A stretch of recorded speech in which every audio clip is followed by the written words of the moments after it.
ಏನ್ ಜಯರಮಣ ಆರಾಮಿದೀಯಾ? ಆರಾಮಾಗಿದ್ದೀನಿ. ನೀವ್ಯಾರು ಅಂತಾನೆ ಗೊತ್ತಾಗಲಿಲ್ಲ. ನಾನು ಶಂಭು. ನನ್ನ ಮೇಲೆ ಸುಳ್ಳು ಕಂಪ್ಲೇಂಟ್ ಕೊಟ್ಟಾಗ ನೀನೇ ತಾನೆ ನನ್ನ ಸಹಾಯಕ್ಕೆ ಬಂದಿದ್ದು. ಗೊತ್ತಾಯ್ತು. ಏನು ಈ ಕಡೆ ಬಂದಿದ್ದೀರಿ? ಆ ಪ್ರಶ್ನೆ ನಾನು ನಿನಗೆ ಕೇಳಬೇಕು. ನೀನು ಸ್ಟೇಷನ್ಗೆ ಹೋಗೋದ್ ಬಿಟ್ಟು ಇಲ್ಲಿ ಬಂದು ಪಾರ್ಕಲ್ಲಿ ಕೂತಿದೀಯಾ? ಏನಿಲ್ಲ, ನಮ್ಮ ಸಾಹೇಬರು ಇಲ್ಲಿಗೆ ಬರ್ತಾರೆ. ನಾವಿಬ್ರು ಯಾವುದೋ ಒಂದು ಇನ್ವೆಸ್ಟಿಗೇಷನ್ ಹೋಗ್ಬೇಕು, ಅದಕ್ಕೆ ಅವ್ರಿಗೆ ಕಾಯ್ತಾ ಕೂತಿದ್ದೀನಿ. ಸರಿ ಜಯರಾಮಣ್ಣ, ಬರ್ತೀನಿ. ಆಯ್ತಣ್ಣ.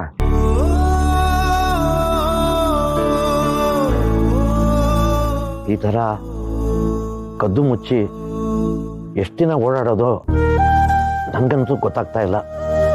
ದಿನ ಮನೆಯಲ್ಲಿ ಕೆಲ್ಸಕ್ಕೆ ಹೋಗ್ತೀನಿ ಅಂತ ಹೇಳ್ಬಿಟ್ಟು ಬರ್ತಾ ಇದ್ದೀನಿ. ಆದ್ರೆ ಒಂದಲ್ಲ ಒಂದಿನ ಮನೇಲಿ ಗೊತ್ತೇ ಆಗುತ್ತೆ.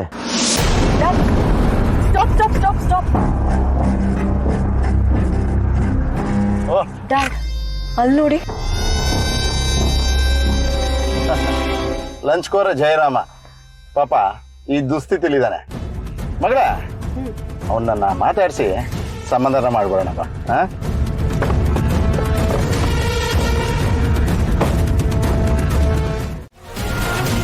ಮಾವ, ನಿಮ್ಮಿಂದ ನಮ್ಮ ಅಪ್ಪನ ಕೆಲಸ ಹೋಗೋದು ತಪ್ಪು, ಮರ್ಯಾದೆನೂ ಉಳಿತು. ನೀವು ಮಾಡಿರೋ ಉಪಕಾರನ ನಾನು ಯಾವತ್ತೂ ಮರೆಯಲ್ಲ. ಹೌದು ಜಯರಾಮ, ದಿನ ನಿನ್ನ ನೆನ್ಸ್ಕೊಂತಾನೆ ಇರ್ತೀನಿ. ಅದರಲ್ಲೂ ಎಕ್ಸ್ಪೆಷಲಿ ಒಂದು ಪೆಗ್ ಹಾಕುವಾಗಂತೂ ನಿನ್ನ ನೆನ್ಸ್ಕೊಂತೀನಿ. ಕಳ್ಕೊಂಡಿರೋ ಕೆಲಸ ಮತ್ತೆ ಯಾವಾಗ ಸರ್ ವಾಪಸ್ ಸಿಗುತ್ತೆ? ಯಾಕೆ ಅರ್ಜೆಂಟ್ ಮಾಡ್ತಾ ಜಯರಾಮ? ನೀನು ಸಿಕ್ಕಾಕೊಂಡಿರೋದು ಅಂತಿಂತ ಕೇಸಲ್ಲ, ಲಂಚದ ಕೇಸು. ನಿಮಗೋಸ್ಕರನೇ ಅಲ್ವಾ ಸರ್ ಮಾಡದೇ ಇರೋ ತಪ್ಪನ್ನ ನಾನೇ ಮಾಡಿದೆ ಅಂತ ಒಪ್ಕೊಂಡಿದ್ದು. ಹೌದಪ್ಪ, ನಿನ್ನಲ್ಲಿರೋ ಒಳ್ಳೆತನಕ್ಕೆ ನನ್ನೊಂದು ದೊಡ್ಡ ಸಲಾಮ್. ನಿನ್ನ ಜಾಗದಲ್ಲಿ ಬೇರೆ ಯಾರೇ ಇದ್ದಿದ್ರು ಈ ರೀತಿ ಕೆಲಸ ಮಾಡೋದಕ್ಕೆ ಒಪ್ತಾನೆ ಇರಲಿಲ್ಲ. Really you are great. Yeah ಶಬಾಸ್ಗಿರಿ ತಗೊಂಡು ಏನು ಮಾಡಲಿ ಸರ್? ದಿನ ಬೆಳಗ್ಗೆ ಮನೆಯಲ್ಲಿ ಕೆಲ್ಸಕ್ಕೆ ಹೋಗ್ತೀನಿ ಅಂತ ಸುಳ್ಳು ಹೇಳಿ ಇಲ್ಲಿ ಬಂದು ಕೂತ್ಕೊಂಡು ಕಾಲ ಕಳ್ಕೊಂಡು ಮನೆಗೆ ಹೋಗ್ತಾ ಇದ್ದೀನಿ. ಊರಲ್ಲಿ ಯಾರು ನೋಡಿದ್ರು ಕೆಲ್ಸಕ್ಕೆ ಹೋಗಿಲ್ವಾ ಅಂತ ಕೇಳ್ತಾರೆ. ಎಷ್ಟು ದಿನ ಅಂತ ಎಲ್ಲರೂ ಕಣ್ಣು ತಪ್ಪಿಸಿ ಓಡಾಡೋಕ್ಕಾಗತ್ತೆ ಸರ್? ನಿನ್ನ ಕಷ್ಟ ಅರ್ಥ ಆಗುತ್ತೆ ಜಯರಾಮ. ನಿನ್ನನ್ನು ಬಿಡಿಸೋ ಪ್ರಯತ್ನದಲ್ಲೇ ಇದ್ದೀನಿ. ನೀನು ತಲೆ ಕೆಡ್ಸ್ಕೊಳ್ಳೇಬೇಡ.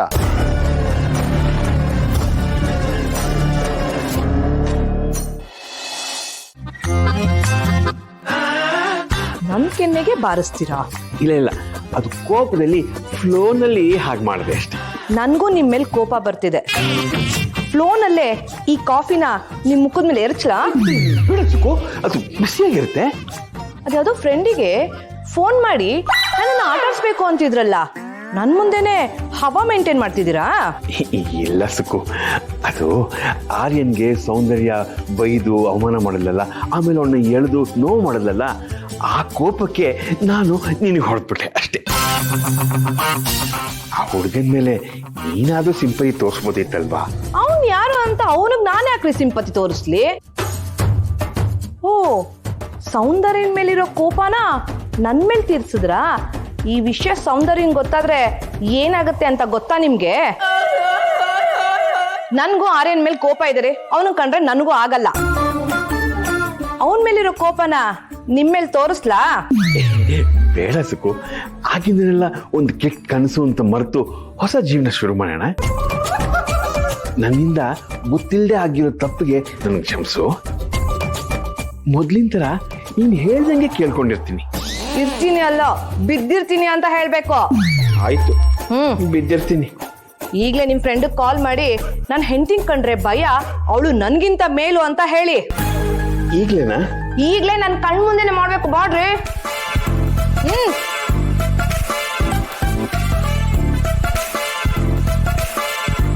ಸುರೇಶ, ನಾನು ಈಗಾಗಲೇ ಫೋನಲ್ಲಿ ಹೇಳಿದೆಲ್ಲ ಸುಳ್ಳು ಕಣೋ. ನನ್ನ ಹೆಂಡತಿನ ಕಂಡ್ರೆ ನಂಗೆ ಯಾವಾಗಲೂ ಭಯ. ನಾನು ಯಾವಾಗಲೂ ಅವಳ ಬಗ್ಗೆ ಹೆದರ್ಕೊಂಡೇ ಇರ್ತೀನಿ. ಅವಳಿಗೆ ಮಾತ್ರ ನನ್ನ ಬಗ್ಗೆ ಯಾವ ಭಯನೂ ಇಲ್ಲ. ಏನೋ ಬೈ ಮಿಸ್ಟೇಕ್ ಅವಳ ಮೇಲೆ ಕೈ ಮಾಡ್ಬಿಟ್ಟೆ, ಇನ್ಮುಂದೆ ಅವಳ ಮೇಲೆ ಕೈ ಮಾಡಲ್ಲ. ನೀನು ನಿನ್ನ ಹೆಂಡತಿ ಜೊತೆ ಇದೇ ಥರ ನಡ್ಕೋಬೇಕು, ಆಯ್ತಾ?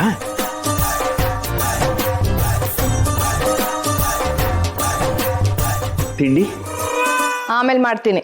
ನಾನು ಕಪ್ಪಿಡಕ್ಕೆ ಹೋಗ್ತೀನಿ. ವಾಪಸ್ ಇಲ್ಲಿಗೆ ಬರ್ಬೇಕು. ಯಾಕೆ? ಪ್ರಶ್ನೆ ಕೇಳ್ತೀರಾ? ಇಲ್ಲ ಇಲ್ಲ ಬರ್ತೀನಿ. ಕೂತ್ಕೊಳ್ಳಿ ನೀವು. ಮೊದಲು ತಿನ್ನೋದು ಮುಖ್ಯ. ಟೈಮ್ ಆಗತ್ತೆ ಅಂದ್ರೆ ಅರ್ಥನೇ ಆಗಲ್ಲ ನಿಮ್ಗೆ. ಒಂದ್ ನಿಮಿಷ ಏನ್ ಟೈಮ್ ಆಗುತ್ತೆ ನನಗ ನಿಮ್ಗ? ಅಂದ್ರೆ ನಾನು ಆಫೀಸ್ಗೆ ಹೋಗಕ್ ಟೈಮ್ ಆಗ್ತಿದ್ಯಾ ಅಥವಾ ನೀವು ಅಂಗಡಿಗೆ ಹೋಗಕ್ ಟೈಮ್ ಆಗ್ತಿದ್ಯಾ? ಎರಡಕ್ಕೂ. ಆಯ್ತು, ನಿಮ್ಮನ್ನ ಅಂಗಡಿಗೆ ಬಿಟ್ಟೆ ನಾನು ಆಫೀಸ್ಗೆ ಹೋಗ್ತೀನಿ, ಆಯ್ತಾ? ಬೇಡ ಹಸ್ಬೆಂಡು. ಹಂಗಾರೆ ನಂಗೆ ತಿಂಡಿನೂ ಬೇಡ.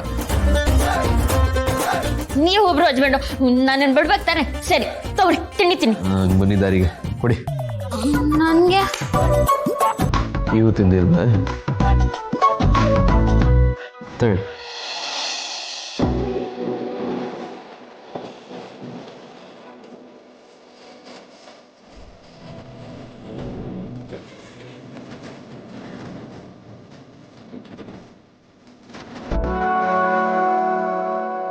ಅಯ್ಯೋ ಕನ್ಸ. ತೊಳಿ ತೊಳಿ ತೊಳಿ ತೊಳಿ. ಯಾರೋ ನನ್ನ ನೆನ್ಸ್ಕೊಂಡ್ರು ಅನ್ಸುತ್ತೆ ಅಂದ್ಬಿಟ್ಟು, ಅದಕ್ಕೆ ನಂಗೆ ನೆತ್ತಿಗೆ ಇರ್ತು. ಇನ್ಯಾರಿಗೆ ನೆನ್ಸ್ಕೊತಾರೆ? ಅಂಗಡಿ ಹತ್ರ ಯಾರೋ ಬಟ್ಟೆ ಹೊಲಿಯಕ್ಕೆ ಬಂದಿರ್ಬೇಕು, ಅವ್ರು ನೆನ್ಸ್ಕೊತಾ ಇರ್ತಾರೆ. ಅಯ್ಯೋ ಹೌದು ಹಸ್ಬೆಂಡು, ಲೇಟ್ ಆಗ್ತಿದೆ, ನಾನು ಹೊಡ್ತೀನಿ. ನಾನು ಡ್ರಾಪ್ ಮಾಡ್ತೀನಿ ಅಂತ ಹೇಳಿದ್ನಲ್ಲ. ಬೇಡ ಹಸ್ಬೆಂಡು, ನೀವು ಮೊದಲು ತಿಂಡಿ ನೋಡಿ, ಎಲ್ಲ ಮುಗಿಬೇಕು. ನನ್ನ ಮೇಲೆ ಆಣೆ, ನಾನು ಹೊಡ್ತೀನಿ. ದೀಪ ಅವರೇ